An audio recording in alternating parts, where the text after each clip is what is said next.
Lost on the High Seas, a serialized gay romance taking place aboard the ocean liner the Majestic Star. Follow along as I bring everyone on an epic Southern Sea adventure with love, laughter, and possible destruction. Penned by Riley Mason, narrated by me, Brian Shepard.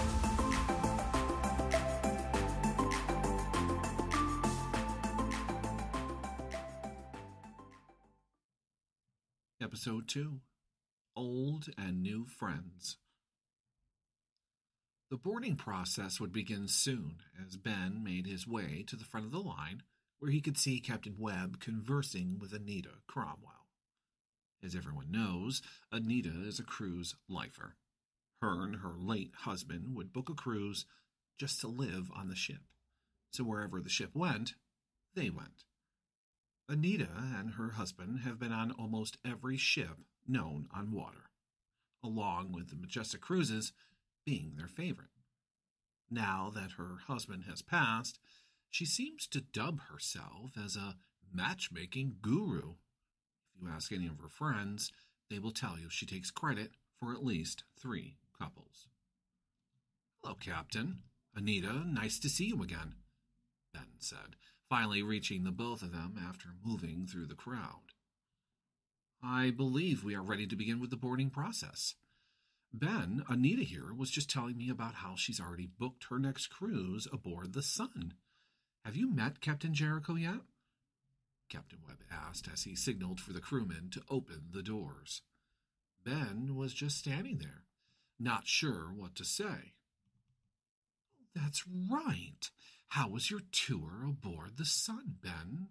I believe that was you I saw with Brian earlier this morning.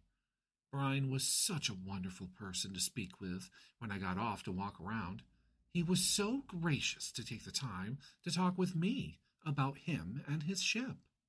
And so handsome. Oh, Ben, I do hope you continue talking with him," Anita continued. Yet Ben was no longer listening, as his mind went right to Brian, causing him to smile and turn red in the cheeks. Ben, Earth to Ben, hello, are you there?" Webb said, as he snapped his fingers at Ben, who finally realized he went off to another place.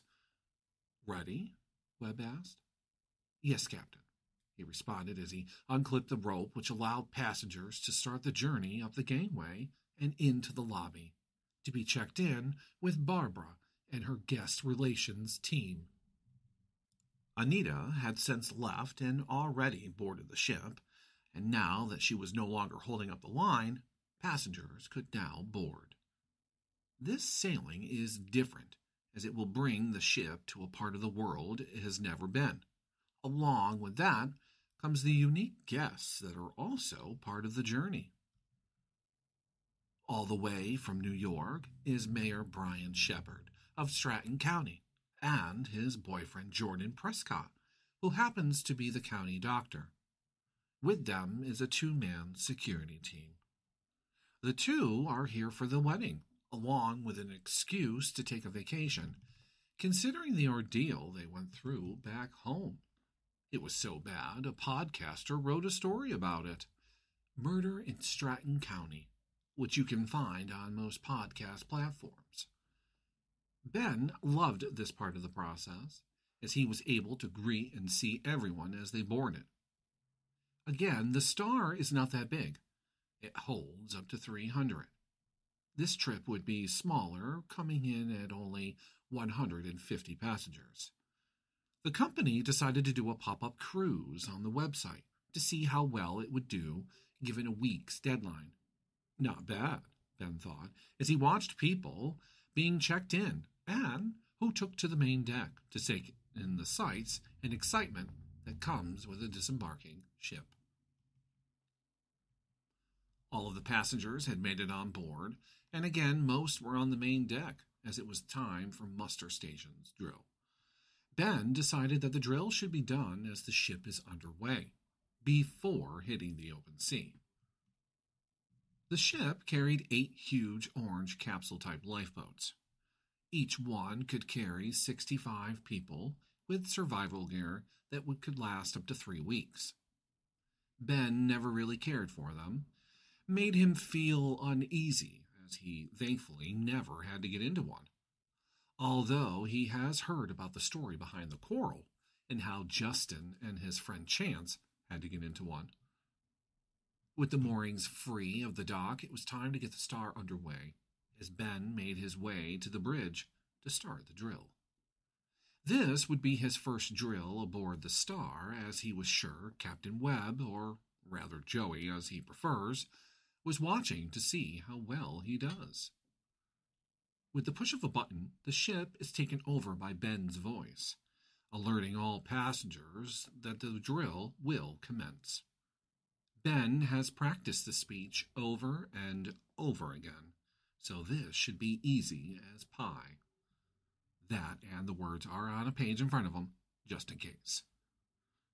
Now that he informed everyone of where to go and what to expect, the general alarm was sounded, which was the ship's horn and fire alarm together. There should be no reason not to hear it, as people could be seen looking up from the dock to see what the commotion was. About 20 minutes later, the crew checked in at their assigned muster station and confirmed that passengers were accounted for and all had life jackets. Captain Eric Moore of the Majestic Coral was also on board with his boyfriend Justin, who was freaking out about having to wear a life jacket, that and being next to a lifeboat, as flashes of him having to leave Eric on a listing ship, taking on water in a lifeboat, adding in that he has a fear of the open ocean. Oh, and becoming a hostage as well on the last cruise. If it was not for the wedding, Justin would be back at work, safe on land. Yet having Eric there made his worries wash away like waves, as Justin felt like Eric was there to protect him. He also had Anita to keep him distracted. Speaking of Anita, Ben wondered what she could possibly be up to and was sure he would run into her as he made his way from the bridge to the main deck. Walking through the main corridor is where Ben ran into Heather, coming out of the mayor's cabin. The two men, on either side of the door, gave it away. "Hey, Heather, how's it going?" he asked as she started to walk alongside him. She looked over with a smile on her face. "Going well so far. Well, except one of my housekeepers forgot to replace the empty roll of toilet paper in the mayor's bathroom, causing Mr. Prescott to call down as it wasn't an emergency."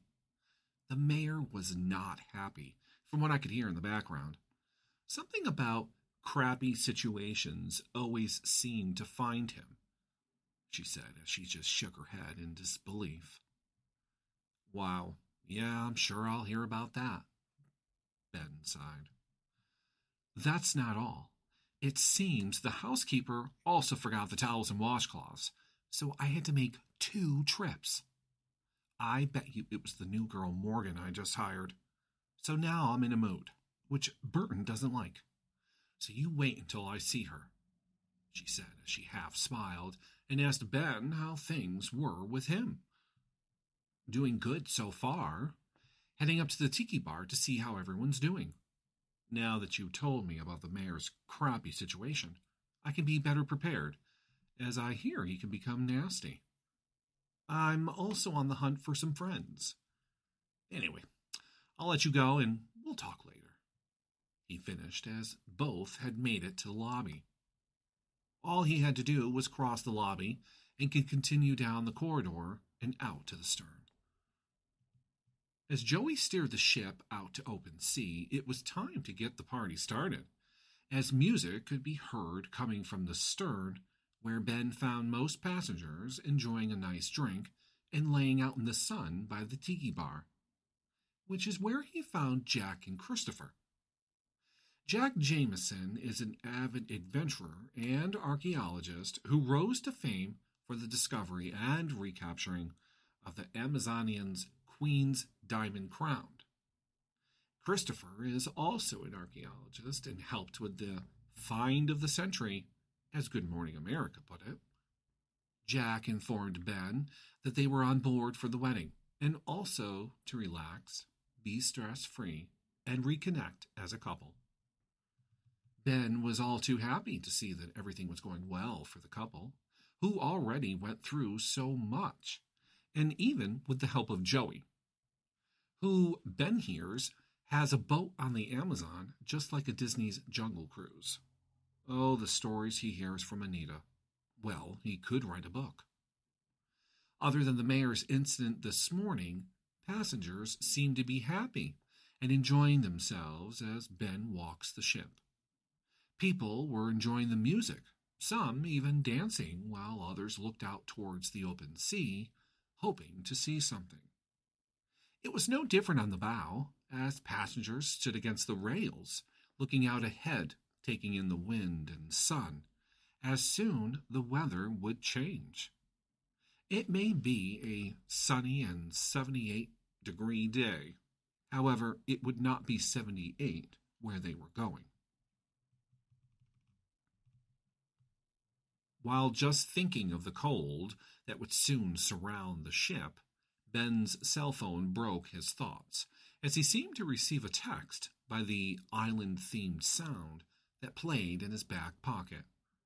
Thank God for wireless internet on the ship. Otherwise, he would go crazy. Strange, he thought, as he stared at the number he didn't recognize.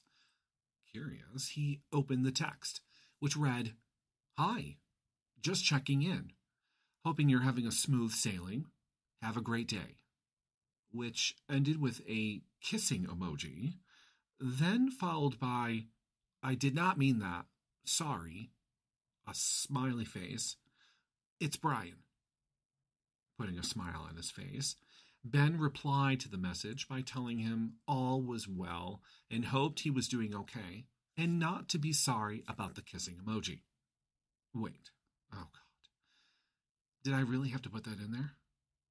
Too late now, he thought, as he could see the bubble pop up as Brian was responding back. Laugh out loud. Everything is good here. They are in the middle of redoing the restaurant. Looking amazing, he wrote, followed by picture after picture of what the new furniture looked like, along with a smiling selfie of him waving. Cute. Glad it's going well, and I'm digging the new tables and chairs. I have to get ready for the captain's dinner and get the show ready for tonight.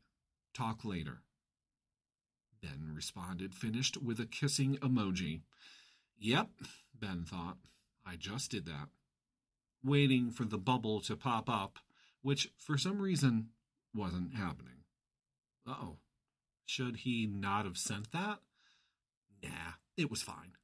Maybe this was a way to see if both parties were on the same boat, so to speak. Placing his phone in his back pocket, Ben was off back to his cabin, where he would change into his uniform and then make his way to see if Cecilia had everything under control, which he knew she would. This was also a way to sneak in and see what the dessert was that she would be serving. Please let it be cheesecake, laughing to himself as he opened his cabin and went straight for the shower. All cleaned up, with his formal uniform on, he was ready to entertain passengers tonight while they dined in the beautiful restaurant on food that has been served on the ship for over 40 years. Of course, with modifications and new variations, making the food the number one compliment, of course. Overall tidiness and cleanliness came in next. Unlike past captain's dinner, Joey will be with his close friends and their families as they celebrate the wedding, which will be performed when they reach the safety zone. Why on earth anyone would choose 21-degree weather and in such a remote place is something that baffles Ben even still. Tonight may be the night he finds out why they chose the ship and the Antarctica to get married. Maybe Anita has the scoop, as she is friends of theirs. Island music that vibrated in his back pocket once again brought Ben out of his thoughts as he could see Brian had finally responded. Glad to know I'm cute. Safe travels, and talk soon. Ending, of course, with you guessed it, the smiling emoji. Wait, what? Bubbles could be seen as soon as he sent that. Oops. Again, sorry, did not mean that. Ending it with the kissing emoji. Ben had to laugh because if anyone else read these text messages, they would most likely think they were between two teenagers. Placing his phone back into his pocket, he noticed that passengers were starting to arrive. Hosts bringing them to their seats and waiters and waitresses going around to offer drinks to start while more and more piled in, including the captain's table guests. Ben was informed that Joey would be delayed, as he was on the bridge monitoring the weather and tracking the ice field, making Ben think of nothing else but the recent discovery of the Endurance, which was lost over 100 years ago due to being stuck in the ice, finally sinking and left well preserved beneath the water. Not something you want to be thinking about, Ben thought as he made his way from table to table, talking with dining guests until Joey arrived. His seat was next to Anita. Oh boy.